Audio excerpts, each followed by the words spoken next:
Now, the U.S. Small Business Administration is relaunching the Paycheck Protection Program, and they're doing so making sure business owners of color and women entrepreneurs have improved access to federal funding. It is an issue our Call for Action problem solver, Carice Jackman, has been following for several months and has more on the relaunch.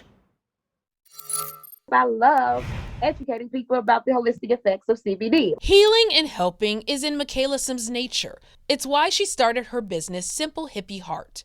But like many last year, she had to learn how to pivot because of COVID-19. In March, I was already looking for another job just because I knew as a small business owner, we're not going to make any money in the first 3 years. She was shocked when she heard major corporations managed to get Paycheck Protection Program loans while other small businesses were still in limbo. I was livid. I feel like it's being a small business owner, it's really hurtful to see that people took advantage of the money that was meant for us to help us continue to feed ourselves and our families, because some people, this is their only source of income. It's why nonprofit organizations like the Small Business Majority are trying to get the word out as the PPP loans relaunch this year. Initially, when the program was launched back in June, July, a lot of the businesses who needed the funding most were really left behind.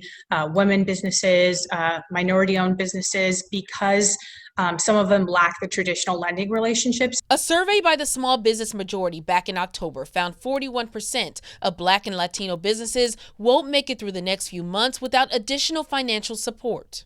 We've been calling for set-asides for mission-driven lenders, community development financial institutions, CDFIs, and minority depository institutions. And so we did get to see set-asides to those programs. As for Michaela, she's applying for her PPP loan today and hopes other minority and female-owned business owners do the same. And I feel like if we just go in there with a positive energy and we're not afraid to ask, the worst question is not asking one at all. Well, quite an opportunity, Carice. This relaunch happening this week.